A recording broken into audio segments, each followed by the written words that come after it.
अभी हमें भिवानी के शहीद स्मारक नेहरू पार्क में, और नेहरू पार्क की बात करें तो यहाँ पर 11 हरियाणा एनसीसी बटालियन पिछले काफी वर्षों से यहाँ पर कारगिल विजय दिवस, भारत पाक युद्ध का 1971 का विजय दिवस मनाती रही है। साथ ही साथ 11 हरियाणा एनसीसी बटालियन की बात करें तो जो पिछले कमांडिंग अफसर थे उनसे जब हमारी बातचीत हुई थी तो इन्होंने कुछ शहीद स्मारक भिवानी के गोद भी लिए थे, जिसके अंदर 11 हरियाणा एनसीसी बटालियन साफ सफाई भी करती है, जिसमें नेहरू पार्क का भी था, शहीद भगत सिंह चौक भी थे, और कई गाँवों के शहीद स्मारक जिन पे अमर शहीद वीर बलिदानियों की प्रतिमाएं बनी हुई है, वो भी इन बच्चों के द्वारा साफ सफाई की जाती है, समय समय पर देख रेख की जाती है, पौधारोपण किया जाता है। तो आज भी 11 हरियाणा एनसीसी बटालियन ने 26वें कारगिल विजय दिवस के उपलक्ष्य में यहाँ पर एक कार्यक्रम किया, जिसमें माननीय एसपी साहब यहाँ पर आए थे। उन्होंने गार्ड ऑफ ऑनर लिया, श्रद्धांजलि दी, पुष्प अर्पित किए, रीत भेंट की। उसके बाद अभी हमें बच्चों के साथ तो इन बच्चों युवा बच्चों से बात करेंगे कि इनका क्या कहना है एनसीसी के प्रति, क्योंकि कहीं ना कहीं एक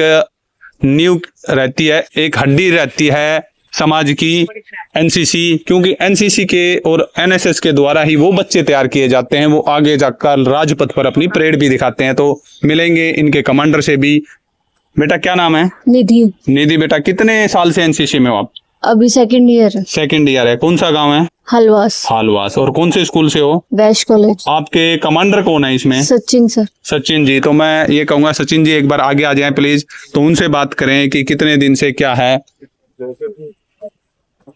जय हिंद। सचिन, आपने कई मेडल लगा रखे हैं, 2024 प्राइम मिनिस्टर रैली, और क्या आपने आरडी परेड में शामिल हुए थे जो पिछले साल हुआ था? मैंने पार्टिसिपेट किया था आरडीसी 2024 प्राइम मिनिस्टर रैली 2024 में सर।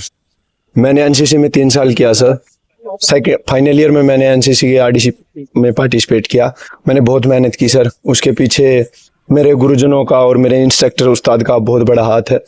और आज मेरे को जो कारगिल दिवस पे परेड करके मेरे को बहुत सुकून फील होता है, आत्म सम्मान के लिए और शहीदों के सम्मान के लिए बहुत अच्छा गर्व फील होता है।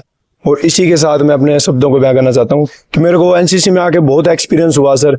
आगे की लाइफ में और डेली लाइफ होता है हमारा डिसिप्लिन यूज करना, ऑलवेज सर जीने के लिए बहुत अहमियत रखता है। बिल्कुल। आपको कैसा महसूस होता है तब बाकी बच्चे अपने सिविल ड्रेस में जींस टी शर्ट में आते हैं, और हम भी देखते हैं कि जब आप घर से वर्दी में निकलते हो तो कैसा फील होता है? वो ड्रेस अच्छी लगती है या ये ड्रेस अच्छी लगती है? सर यूनिफॉर्म के बारे में जितना बोले उतना कम है। यूनिफॉर्म हमारे लिए एक बहुत बढ़िया अचीवमेंट होती है सर। जब हम यूनिफॉर्म घर से पहन के निकलते हैं ना, तो जो लोगों का रिएक्शन होता है ना सर, वो बहुत ही बिंदास होता है। ऐसे देखते हैं कि ये हमारा देश का सिपाही है, फ्यूचर में जाने के बाद ये पता नहीं क्या क्या अचीवमेंट करेगा, बहुत उपलब्धि प्राप्त करेगा। और लोगों को देखकर ये भी लगता है कि भाई मेरा बच्चा भी काश ऐसा काम करे और इससे रिलेटेड एनसीसी का पार्टिसिपेट करे और आगे जाके सोल्जर या सिपाही या कमीशन ऑफिसर बने। बिल्कुल बिल्कुल। तो आपने एनसीसी सर्टिफिकेट में पार्टिसिपेट किया है? हाँ जी सर, मैं एनसीसी सर्टिफिकेट पास आउट हो चुका हूँ। मैं स्पेशली कारगिल दिवस के गार्ड ऑफ ऑनर के लिए आया गया था। मेरे को अच्छा, गार्ड ऑफ ऑनर के लिए आपको बुलाया गया था। बहुत ही साथियों देख सकते हो कि उस कैडेट को एनसीसी सेना का एक अभिन्न अंग है। जब सेना अपने साथियों को नहीं बुलाती है तो एनसीसी ने भी अपने पुराने कैडेट को गार्ड ऑफ ऑनर के लिए बुलाया। ये उन युवाओं के लिए प्रेरणा है जो कहीं ना कहीं सुबह शाम बाइक में पटाखे बजाते रहते हैं या नशे में धुत रहते हैं। उनके लिए एक प्रेरणा का शो है सचिन जी, जिन्होंने 2024 में आरडी परेड अटेंड की और आज 2025 के अंदर भी सलामी देने के लिए यहाँ पर पहुंचे हैं। ठीक है बेटा, अभी हमारे साथ और भी एक एनसीसी की गर्ल्स कैडेट है, इनसे भी बात करें। क्या नाम है बेटा? कैडेट ज्योत्सना। ज्योत्सना जी, कहाँ से है बेटा आप? मेरा गांव नरसिंहवास है, चरखी दादरी डिस्ट्रिक्ट। और कौन से स्कूल से आप आते हैं? Ideal medical college Singhani. अच्छा, सिंघानी। आपका अगर मैं मेडल देख पा रहा हूँ तो आपने नागालैंड में एक कैंप अटेंड किया है। Yes sir. तो कैसा महसूस हुआ? घर से बाहर आप निकल के गए, क्या लगा? क्योंकि नागालैंड का कल्चर, वहाँ की वेशभूषा, वहाँ की भाषा सब कुछ अलग मिली होगी। Yes sir. सर ये नेशनल इंटीग्रेशन कैंप था। वहाँ पे ओवरऑल इंडिया के जो कैडेट्स हैं, एनसीसी कैडेट्स, वो सब आए थे। तो उनसे हमें उनके जो अलग डिफरेंट अपने स्टेट्स के कल्चर्स के बारे में पता चला, और अपना जो इंडिया है वो एक है, इंटीग्रेटेड है। तो इस चीज की भी हमें वहाँ पे आभास हुआ। कभी आपको ऐसा महसूस हुआ इस वर्दी में कि किसी ने आपको देखा और ये कहा हो कि भाई ये कौन सी वर्दी पहन रखी है या क्या है ये? वैसे तो किसी ने पूछा नहीं, क्योंकि सबको आज के टाइम में सबको पता है कि एनसीसी क्या है, और इसकी यूनिफॉर्म के बारे में भी पता है और इसकी रिस्पेक्ट भी करते हैं सभी। तो बाकी युवाओं को क्या कहोगे, उन जो यंग पीढ़ी के बच्चे हैं जो 10 10th में है, 9th में, उनको क्या कहोगे कि एनसीसी में आना चाहिए या कैसा फील होता है आपको? अगर वो एनसीसी में आना चाहते हैं तो ये बहुत ही अच्छा है, क्योंकि एनसीसी हमें डिसिप्लिन सिखाती है। ये एक, जैसे सेना में जाते हैं ना, तो आधी ट्रेनिंग तो यहीं पे हो जाती है डिसिप्लिन की, और पंक्चुअलिटी भी आती है इससे हमारे अंदर। और जो बच्चे हैं उनको एनसीसी ज्वाइन करनी चाहिए, और इनको आर्मी में भी जाना चाहिए, उसके लिए भी ट्राई करनी चाहिए, क्योंकि ये भी हमारे जो है देश की सेवा के लिए बहुत ही अच्छा अवसर है। बिल्कुल। तो साथियों, ये थे 11 हरियाणा एनसीसी बटालियन के कैडेट्स, जिनका कहना है कि एनसीसी में हर नौजवान को आना चाहिए, और कहीं ना कहीं एनसीसी एक अहम भूमिका निभा रही है आज के समय में। जो युवाओं में सबसे बड़ी कुरीति है नशे से बचने के लिए सभी अभिभावकों से मेरा भी अनुरोध रहेगा, जो जिस स्कूल में हैं उसमें बच्चों को एनसीसी में भेजें। तो हमारे पास वैश्य कॉलेज से भी हैं और एनसीसी के हमारे टीचर भी हैं, इनसे भी बात करेंगे। ओम प्रकाश जी, नमस्कार। नमस्कार जी। कौन से स्कूल से हैं आप सर? स्कूल नहीं, मैं ओनली कैप्टन 28 साल सूबेदार से रिटायर अच्छा, होके आप रीसेटलमेंट पे जो लिए थे उनमें हो सर? हाँ जी, हाँ जी। कौन सा गांव है सर? मेरा इंडोल गांव है। अच्छा, इंदौर। ड्रिल इंस्ट्रक्टर थे साहब? हाँ, ड्रिल इंस्ट्रक्टर। तब ठीक है। बहुत ही अच्छी बात है कि एनसीसी में आए। तो अब आपको मान लो कि सेना में आपने सेवाएं दी, जगह जगह के आईएमए में काटा होगा, देहरादून में ट्रेनिंग दे के आए, ट्रेनिंग सेंटर में ट्रेनिंग दे के आए, इन बच्चों के साथ कैसा लगा? सर ऐसे है, इन बच्चों के साथ मैं 28 साल फौज में सर्विस करके आया, तो वहाँ तो वो थे। अभी क्या है, मुझे बच्चों को मतलब परेड करना, हर स्कूल में जाते हैं हम बढ़ाने के लिए, और मतलब बच्चों को ट्रेंड के मतलब फौज के बारे में बताना, और मतलब बहुत अच्छा अपने आप ने गर्व महसूस करता हूँ कि भी मुझे बच्चों को एक फौज के बारे में और उनको फौज के लिए ट्रेंड करने के लिए मुझे मौका। Officer commanding officer 11 Haryana battalion NCC Bhiwani का। सर 1999 में जिस प्रकार से विजय दिवस जो है वो हुआ था, बड़ी गर्व की बात थी कि हमारे देश ने पाकिस्तान को नाको चने चबवा दिए थे, और आज वही कारगिल विजय दिवस है, वो उसी को लेकर के आप लोग इकट्ठे हुए हैं। क्या कहना चाहेंगे सर? ये इस कारगिल विजय दिवस में अभी हम लोग इसलिए इकट्ठा हुआ है, जो कारगिल लड़ाई में जितना हमारा शहीद हुआ है, उसके अलावा भी जो भी जितना भी लड़ाई हुआ है उसमें जितना भी शहीद हुआ है उनको सलामी देने के लिए, उनको हमारा जो निष्ठा उनको बताने के लिए हमने इधर इकट्ठा हुआ है। इसमें हमारा काफी ईएसएम एक्स सर्विसमैन भी और वीर नारियां भी आ रखा है। वीर नारी वो है जिसका पति कारगिल लड़ाई में या अलग अलग लड़ाई में शहीद हो, वो भी आया हुआ है, उनको हमने इधर अदर किया है, उनके साथ हमारा इंटरेक्शन हुआ है। और इसके साथ साथ हमारा जो एसपी भिवानी इधर आया हुआ था, वो भी उनके साथ इंटरेक्शन किया है। हमने सारे शहीदों के लिए इधर आदरांजलि किया है, रीत समर्पित किया है। हम सभी सारे एनसीसी कैडेट्स भी थे इसके अंदर, एनसीसी कैडेट ने उनको सलामी दिया, हम सारे उनको सलामी दिया। इसके लिए इनको सलामी देने के लिए और ये हमारा सारे नागरिकों के बीच में ये प्रतिज्ञाबद्ध करने के लिए हमने ऑर्गेनाइज किया है। सर युवाओं में जोश जो है वो बरकरार रहे, क्योंकि कुछ दिन पहले भी जिस प्रकार से जो है हमला हुआ था, तो मुंह तोड़ जवाब जो है वो भारत की तरफ से दिया भी गया था, और नाको चने फिर से चबवा दिए गए। युवाओं में जोश कम ना हो, फौज के लिए प्रति जो है लोगों का आदर सम्मान जो है वही बरकरार रहे। हालांकि अभी भी बहुत ज्यादा सम्मान पूरे भारतवर्ष के लोगों में है। क्या क्या चाहेंगे आप? तो ये जो आपको मैं बताऊं, हमारा देश में फौजी एक अच्छा संस्था है जो अपना कार्य कर्तव्य को अपना दिल से, अपना शरीर से, अपना जीवन से ज्यादा समझकर करते हैं। अपना ड्यूटी को, अपना कर्तव्य को अपना जीवन से ज्यादा समझ करके वो ड्यूटी भारत के लिए और अपने देश के लिए निभाता है।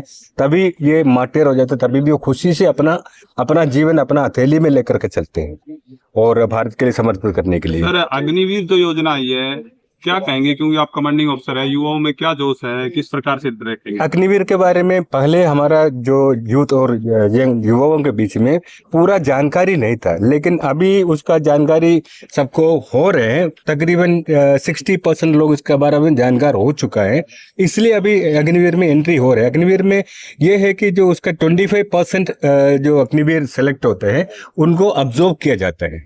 तो वो फौज का जो एज या फौज का जो एज छोटा रखने के लिए, कम रखने के लिए, या फौज को पूरा यंग एज में ही लड़ाई के लिए तैयार रखने के लिए अग्निवीर का इंट्रोडक्शन हुआ है। सर 1999 में जो कारगिल युद्ध जो है हुआ था, कितनी यादें जो है आपके अंदर हैं, संजोए हुए हैं, किस प्रकार से युद्ध हुआ था? उसकी थोड़ी सी जानकारी दीजिए, कैसे वो युद्ध शुरू हुआ था और किस प्रकार से हम लोगों ने उस युद्ध को जीता था। 1999 में जो युद्ध हुआ है उसमें जो हमारा कारगिल का और कारगिल द्रास इस प्रकार के एरिया का जो हाइट्स है वहाँ पर पाकिस्तान आर्मी आ गए थे। पाकिस्तान आर्मी उसके अंदर इंट्रूडर बन करके वो मिलिटेंट का वेश बनकर भी आए थे और आम पाकिस्तान आर्मी भी आए थे। और हमारा जो पेट्रोल जब चलते थे वो उस टाइम पर तो जनवरी उस टाइम जो मई जून महीने का जो टाइम होता है उस टाइम पर बर्फ पूरा लगे रहते, तो हमारा पेट्रोल उस टाइम पर उतना नहीं होते थे। लेकिन जब हमारा पेट्रोल शुरू हुआ है तब पता चला कि हमारा जो हाइट्स है यहाँ पर पाकिस्तानी इंट्रूडर्स ऑक्युपाई किया हुआ। तब उनको निकालने के लिए उसको आपको पता है मनोज कुमार पांडे को उन्होंने उधर उस टाइम पर वीर मृत्यु हुआ था उनका। उसके बाद उनको निष्कासित करने के लिए निकालने के लिए हमारा लड़ाई शुरू हुआ है। और ये लड़ाई हम लोग 26 जुलाई 99 में हमने कंप्लीट करके सबको निकाल करके जितना इलाका उन्होंने कब्जा किया था पुनः हमने वापस कब्जा ले लिया है, लेकर के हमने युद्ध जीता है। कितने सैनिक जो हैं वो हमारे शहीद हुए थे, कुछ जानकारी मिल पाए? उसमें हमारा 560 के आसपास शहीद हुए थे सैनिक। एनसीसी बटालियन भिवानी में सूबेदार मेजर की वैकेंसी पे पोस्टेड हूँ। यहाँ पर एनसीसी कैडेट्स की हमने कॉलेज और स्कूल्स में जाकर के उनको फौज की तरफ से जितना भी ज्ञान है उनको फौज में आने के लिए जागरूक करते हैं, उनको उत्साहित करते हैं ताकि वो ज़्यादा से ज़्यादा देश के प्रति वो काम करें। और देश के जितना भी संस्था है जैसे आर्मी है रिलेटेड है, चाहे फौज में या और कोई नेवी एयरफोर्स या जैसे स्टेट गवर्नमेंट के अंदर पुलिस में हो, इस तरीके से वर्दी पहन करके वो देश की और रक्षा कर सके। इस तरीके से मोटिवेशन क्लासेस उनको ज़्यादा से ज़्यादा हम देते हैं और फौज में आने के लिए उनको ट्रेनिंग देते हैं। अगर किसी समय लड़ाई के समय कभी एनसीसी कैडेट की जरूरत पड़ती है तो वो हथियार बंदूक भी चलाने के काबिल रहते हैं। सर, जिस प्रकार से भिवानी के लिए बड़ा ही सौभाग्य की बात है कि जिस समय ये युद्ध हुआ था उस समय भिवानी के अंदर जो सैनिक जो थे, भिवानी के सबसे ज्यादा सैनिक जो है उस युद्ध के अंदर शामिल हुए थे और शहीद भी जो है वो भिवानी के ही ज्यादा जो है हुए थे। लगभग 13 के आसपास बताए जा रहे हैं कि शहीद जो है वो भिवानी जिले के सैनिक हुए थे। मतलब भिवानी के लोगों का काफी जो है उसके अंदर उसका सहयोग रहा था। क्या कहेंगे सर आप उसका, उस युद्ध की अगर यादें जो है वो ताजा की जाएं तो किस प्रकार की जानकारियां हैं सर आपके? नहीं, बिल्कुल। मैं यहाँ पर जब आया हूँ तो एक मैं सदर्न साइड का हूँ, तमिलनाडु के रहने वाला हूँ। जब मैं भिवानी में पोस्टिंग आया हूँ तो यहाँ मैं गौरवशाली हूँ। यहाँ पर जब हमने ये जो कारगिल दिवस मनाने के लिए तैयारी शुरू किया था, यहाँ पर काफ़ी हमने एक्स सर्विसमैन प्रधान हैं उनसे सुरेंद्र जी से मिले थे और कई जगह से हमने डिटेल्स कलेक्ट किए थे। वहाँ पर जो वीर नारीज को भी हमने यहाँ पर बुला करके उनको सम्मान किया था। तो यहाँ पर ज़्यादा से ज़्यादा कम से कम 14-15 जो वीर नारीज हैं हमने यहाँ पे बुलाए थे। उनमें से कुछ लोग आए हैं, उनको हमने सम्मानित किया है। और ये जो दिवस को हमने जो भी शहीद हैं उनको भी हमने सम्मानित किया। यहाँ पर हमारी एनसीसी की कैडेट्स के जरिए हमने उनको सलामी दिए हैं और इसको एक और भी बढ़िया तरीके से उनको पूरा यादगार किया। मेरे साथ हरियाणा एक्स सर्विसमैन लीग के जिला अध्यक्ष सुरेंद्र कौशिक साहब भी हैं। यहाँ पर एक्स सर्विसमैन भी आए थे जो आपने वीडियो में देखा, तो कौशिक साहब से भी बात करेंगे क्या कहते हैं कारगिल विजय दिवस के उपलक्ष्य में, क्योंकि इन्होंने वो समय देखा है 1999 में सेना कैसी थी, आज के समय में सेना कैसी है। तो बात करेंगे कौशिक साहब क्या कहेंगे कारगिल विजय दिवस के उपलक्ष्य में? कारगिल विजय दिवस जो आज हम मना रहे हैं, पूरा देश बड़े जोश के साथ उल्लास के साथ हमारे उन वीरों को याद कर रहा है जिन्होंने इस देश के लिए अपना सर्वोच्च बलिदान किया है। उन परिवारों ने उनको सम्मानित करने के लिए और अपने वीरों को श्रद्धांजलि देने के लिए यहाँ एक कार्यक्रम 11 हरियाणा एनसीसी बटालियन और पूर्व सैनिक संघ की तरफ से किया गया है।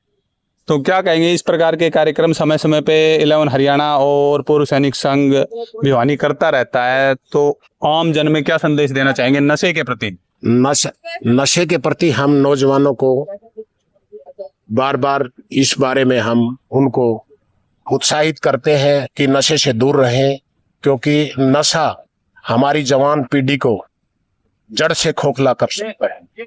इसलिए उनको हम बार बार आगाह करते हैं।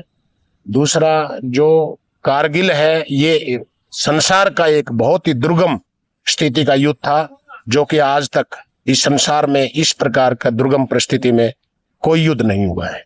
और हमारे देश का मान और गौरव बढ़ाने के लिए जिन जवानों ने, जिन अफसर ने, जिन जेसीओज ने इसमें अपनी शहादत दी है, उनको पीढ़ी दर पीढ़ी युगों तक याद किया जाएगा। धन्यवाद सर। मेरे साथ कैप्टन सुरेश साहब हैं राजरफ बटालियन से, जिन्होंने तोलोलिंग पे कब्जा किया था उस राजरफ बटालियन से। तो इनसे भी बात करेंगे कि कैसा रहा 1999 में, किस प्रकार से। नमस्कार सुरेश साहब। बहुत अच्छा रहा। शहीदों को नमन, पूरे दर्शकों को आपके मैं नमस्कार करता हूं और शहीदों को नमन कर रहा हूं। और बहुत बढ़िया रहा। राजरीफ का रोल जो है आले दर्जे का था, उसमें सारे देश ने देखा और पूरी भारतीय सेना का बहुत अच्छा रहा। हमारा जो है ना, चाहे पहला महायुद्ध हो, चाहे दूसरा महायुद्ध हो, चाहे 1948 की लड़ाई हो, चाहे 1962 की लड़ाई हो, चाहे 65 की, चाहे 71 की, या कारगिल वाला और ओ पवन, जो भी कोई ऑपरेशन किए हैं हमारी फौज ने बड़े शानदार जो है ना परिणाम दिए हैं उसके। आज के विषय में क्या कहोगे? आज की जो भारतीय जनता पार्टी की सरकार है, किस प्रकार से शहीदों को देखती है, या आपके नजर में कैसी सरकार रही है? सरकार का तो इसका जो है काम जो है, कई दिन से फौजियों की तो जो है कमी सुनती है। ये आर्मी की तरफ इनका ध्यान कम गया है, लेकिन इन्होंने किया भी है जो किसी सरकार ने नहीं किया, वो इनने करा है। 1 रैंक 1 पेंशन आधा अधूरा जैसा भी है वैसा दिया है। आज भी 23 तारीख को जो है ना हमारे फौजी भाई जितने भी हैं वो धरने पे थे और हमेशा सरकार के खिलाफ ही रहते हैं। काम जो है ना सुन नहीं रही सरकार। तो क्या कहेंगे कि 1 रैंक 1 पेंशन का जो आपने अभी जिक्र किया, तो क्या 1 रैंक 1 पेंशन में आपको कुछ लाभ हुआ है? लाभ तो हुआ है, ऐसे नहीं कह सकते बिल्कुल नहीं हुआ, लेकिन हुआ है, बहुत कम हुआ है। जितना होना चाहिए था वैसा नहीं हुआ। रैंकों में जो है काफी सारी विसंगतियां रहेगी। ऑफिसर्स को ज्यादा मिला और जवानों जैसे को कम मिला है। इसकी मांग जो है ना सारी जगह रक्षा मंत्री को, प्रधानमंत्री को, सभी को बता दी गई। बड़ी बड़ी रैलियां, बड़े बड़े सम्मेलन किए हैं एक्स सर्विसमैन लीग ने, और वो देशभक्त आदमी हैं, वो ज्यादा कुछ नहीं करते। इतनी बात है, अपनी बात रखते हैं। अब भाई हमारे साथ ये है नाइंसाफी, वो बात रख चुके हैं सारी जगह सभी चैनलों से। नेत्रपाल जी, क्या कहोगे? एयरफोर्स से आप रिटायर हुए, रिटायर होने के बाद भी एक सामाजिक संगठन आप चला रहे हो, तो क्या कहोगे इस विषय पर? जय हिंद। मेरी तरफ से आज कारगिल विजय दिवस पर पूरे भारतवासियों को अभिनंदन है, सभी का स्वागत है और वीर नारियों को मेरी तरफ से नमन है। जैसे कि सभी को पता है कि 3 मई से ये युद्ध स्टार्ट हुआ था और 26 जुलाई को जब हमने इसका फिनिशिंग किया तो भारत ने जीत के साथ किया और अपने जो क्षेत्र थे उनको कब्जा कर लिया। पाकिस्तान के जितने भी इंडिविजुअल थे सभी को मार गिराया, उसमें हमको भी क्षति हुई और लगभग जहाँ तक मेरा आंकड़ा सही है 527 के आसपास ऑन रिकॉर्ड हमारे जवान शहीद हुए थे और 1300 प्लस शायद हमारे कुछ चोटग्रस्त हुए थे, जिसका हम कह सकते हैं कि घायल हुए थे। लेकिन भारत सरकार उस समय यदि इतना आगा नहीं लेती तो हो सकता है कि युद्ध और भी ज़्यादा लंबा हो सकता था, लेकिन सेना हमेशा से तैयार रहती है और हम देशवासी को यही कहना चाहते हैं कि शहीदों को हमेशा नमन करें, उनका अभिनंदन करें। जहाँ पर भी मौका मिलता है आप उनके कार्यक्रम के अंदर जरूर पधारें। राष्ट्रीय सम्मान ट्रस्ट इसी उपलक्ष्य में आज भिवानी में शाम को 7:30 बजे एक दिया शहीदों के नाम कार्यक्रम भी चला रही है। तो मेरा सभी आपके दर्शकों से निवेदन है, जितने इस संख्या में पहुंच सकते हैं वो अपने शहीदों को नमन करने के लिए एक दिया शहीदों का नाम कार्यक्रम में जरूर आए। बहुत बहुत धन्यवाद। ग्रेवाल साहब, क्या कहोगे आज के कार्यक्रम के विषय में?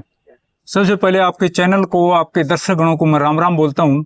आज हमारे लिए, हिंदुस्तान के लिए, बहुत ही राष्ट्र के लिए बहुत ही गौरव दिन है और इस दिन सेना ने जो अपना अदम्य साहस, पराक्रम और मतलब अपना जो हिसाब जो कुर्बानी दी, यह दिन हम कभी भूल नहीं सकते। यह सिर्फ कारगिल ऑपरेशन, विजय ऑपरेशन नहीं है, कारगिल युद्ध नहीं है, ये एक बहुत ही अदम्य साहस का एक संकल्प पत्र है जो भारतीय सेना ने पेश किया। आप लोगों ने देखा होगा कि 60 दिन का ऑपरेशन था।